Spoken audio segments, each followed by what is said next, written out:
Okay, so this is an adapted question at nanggaling ito sa libro ni Professor Win Balyadas, Basic Accounting.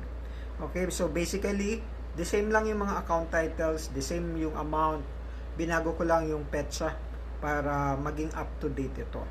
So, ito yung mga accounts as of December 31, 2019. Adjusted trial balance of Voltaire Archadon Publishers. So, makikita natin dito, meron tayong accounts receivable, supplies expense, salaries expense, printing revenue, at marami pang mga accounts with their corresponding amounts. Okay? So, pag tinotal natin ito, from accounts receivable hanggang miscellaneous expense, nasa 22 na account titles ito. So, ang kailangan kasi natin gawin dito is to prepare the closing entries. Okay? Pero, para ma-assist ko kayo sa paggawa ng closing entries, the first thing that we have to do is to identify ano yung mga accounts na ito. Will they fall under the balance sheet or the income statement? So, lagyan natin ito ng label, para later on, pwede na natin itong ma-filter. So, ito yung ating mga account titles. Ito yung mga amounts. Tapos, maglagay ako dito sa bandang kanan ng classification.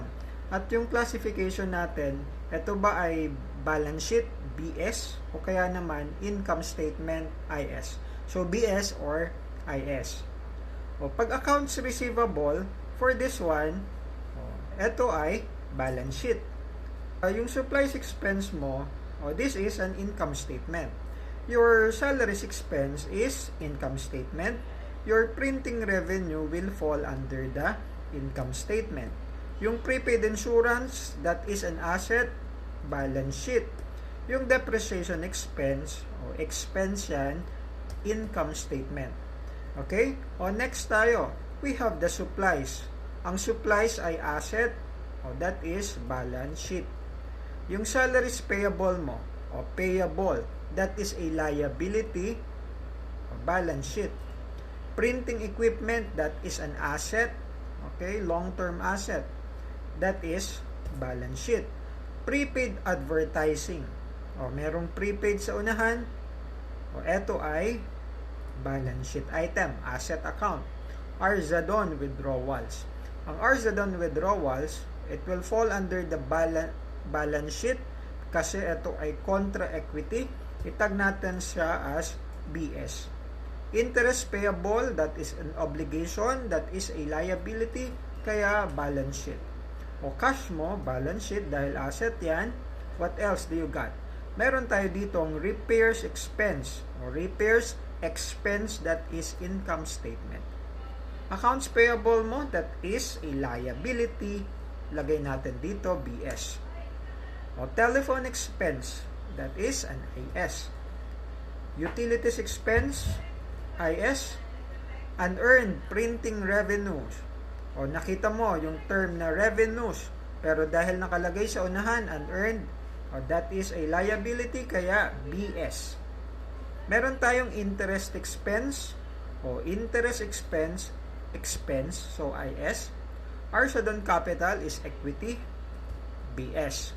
Notes payable is a liability, BS. And then, lastly, miscellaneous expense, what is that? Expense, yan ay income statement accounts. So, basically, eto na yung ating classifications. Ngayon, i-freeze pane ko lang, tapos lagyan ko ng filter para pwede nating ma-filter yung mga IS accounts lang. Okay?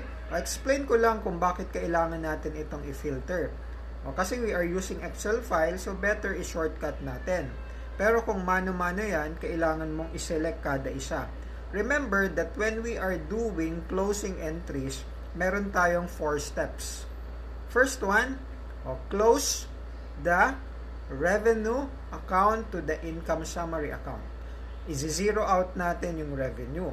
The second step, i-close naman natin ang mga expenses accounts papunta sa income summary account. The third step is, kung magkano man yung difference ng dalawang income summary balances mo, debit and credit, i-close natin yan para mag-zero out yung income summary account papunta sa capital account. And step number 4, kung meron kang withdrawal account, o i-close natin ito sa capital account para at the end of the 4 steps, o zero na ang ating mga temporary accounts including your withdrawal account. O kaya dito, i-filter natin si income statement kasi wala namang kinalaman si balance sheet. Except mamaya na si withdrawal account, no? Kailangan nating kunin. Okay, so na-filter ko na. Ang natitira dito ng mga accounts ay siyam. Supplies expense, salaries expense, printing revenues, depreciation expense, repair expense, telephone expense, utilities expense, interest expense, and miscellaneous expense. O ngayon, ang gawin natin is we do the journal entries for the closing, okay? The closing process or the closing entries. So, the first one, o yung step 1 mo, close the income accounts to the income summary. Ano ba ang income accounts natin dito? Of course, we have your printing revenue. I-highlight natin ito.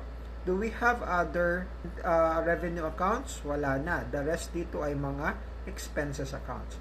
So, when we are closing the income account, yung revenue account mo, dito si printing revenue, kung ang normal balance niya ay credit, nagde-debit tayo para mag-offset, maging zero yung balance nitong printing revenues mo.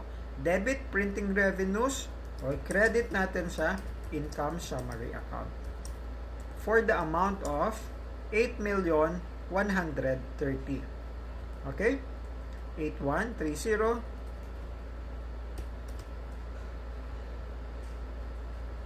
And then we also have that one. So that is your step 1. Now, for the step 2, hindi ko nalalagyan ng description dito, pero kung gusto mong gumawa ng description, to close the income account to the income summary account. Okay? Now, the next is etong mga various type of expenses. So basically, kakopy lang natin itong lahat ng mga expenses accounts mo and i-close natin sa income summary account. So, maglalagay ako ng debit sa income summary account. Copy natin itong mga accounts na ito, no? Ang mga accounts title, and then yun yung i-credit natin. So, like, supplies expense, tapos we have the salaries expense, meron tayong depreciation expense, the repairs expense, tapos we have your telephone expense, and the utilities expense, and the interest expense, at saka ang miscellaneous expense. And then we also have to copy the amounts. Meron akong 710,000 for the supplies expense, meron akong 2,270,000 for the salaries expense. Ang aking depreciation ay 250,000, ang aking repairs expense ay 10,000, 20,000 ang aking telephone expense, tapos meron akong 80,000 in utilities expense, meron akong 300,000 na interest expense, and the last item is our miscellaneous expense worth 390,000 pesos. O ngayon, ang susunod nating gawin is i-total ito, ang kakalabasan mo, pag inad mo itong lahat ng mga expenses mo, meron kang 3,730,000. So, ilalagay ko lang dito 3,730,000. Ayan po yung ating income summary account na debit. So, basically, i-add mo lang ito, tatali mo lang sila.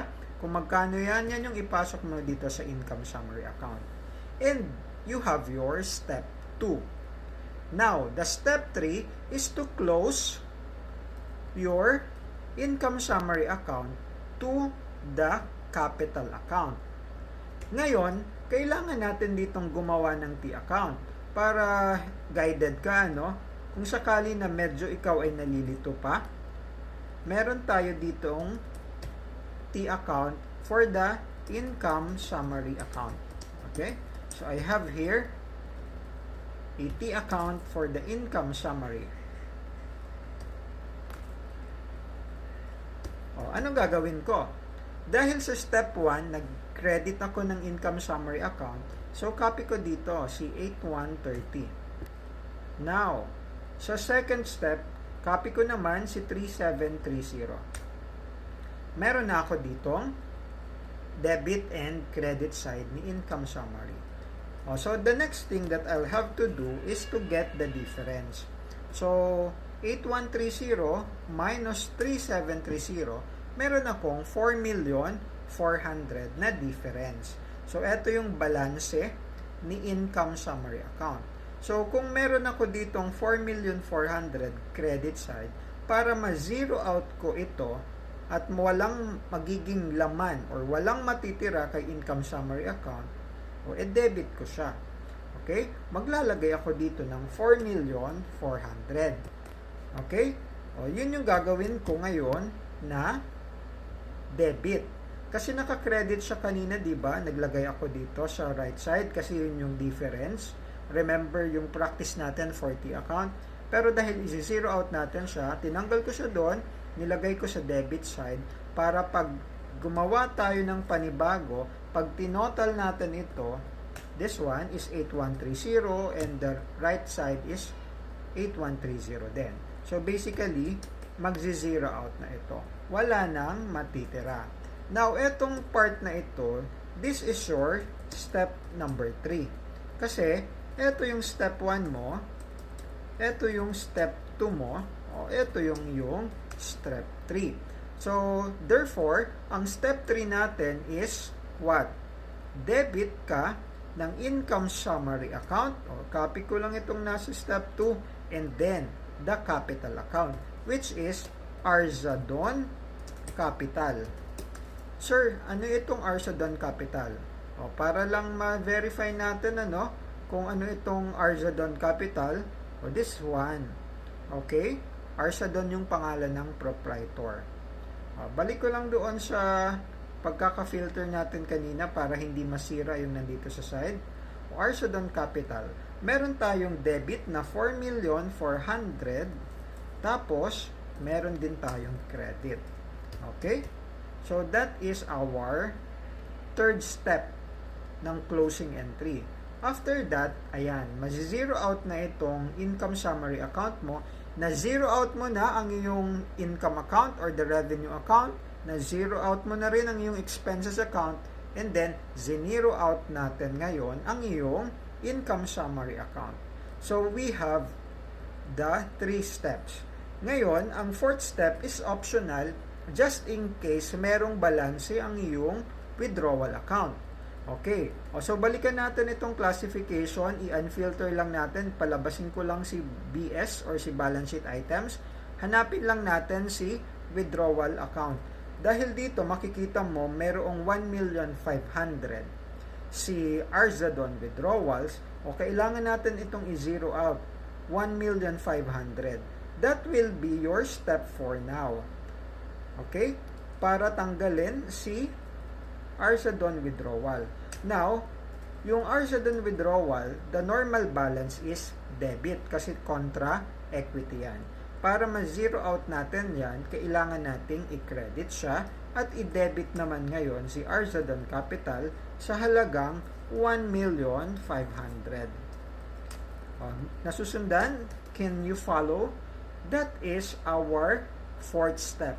So, in this case, sa steps 1 to 3 mo, na-close mo na ang temporary accounts mo, and sa step number 4, na-close mo na rin ang iyong withdrawal account. Lahat ay na-effect mo na sa iyong capital account. Okay? So, that is our journal entries for the closing process. Kapag ang tinanong, magkano ang ending balance ng capital, o dito, kukunin natin kung magkano yung balanse ni Arzadon Capital. We have 340,000. Okay? O, take note of the 340,000 kasi kung sakaling gagawa tayo ng T account ni Arzadon Capital, follow me sa aking T account. Kung meron akong beginning capital kanina before closing entries, okay, 340 dito sa step 3, or you see, nadagdagan yung ating capital ng 4,400,000. Ibig sabihin yan, yung 4,400,000, that is your net profit. Kumita yung negosyo. And since sa step 4, nag-debit tayo ng capital para i-close naman si withdrawal sa halagang 1,500,000. Gagawa tayo ngayon ng balanse. Kunin natin yung subtotal ang total credits ko 4,740,000 o ang subtotal ko for the debit side is 1,500,000. Pag kinuha natin ang difference niyan, 4,740 minus 1,500, the answer is 3,240,000. That is your ending capital. Pag nilagyan ko ito ng label, ending capital ito. Okay? This is your net profit. This is your withdrawal. Nung close natin. This is your beginning capital. Okay, so that's how we do the closing process and in-extend natin sa paggawa ng movement ni capital account. Okay, so I hope you learned something from this exercise and I'll see you around next time. Bye-bye.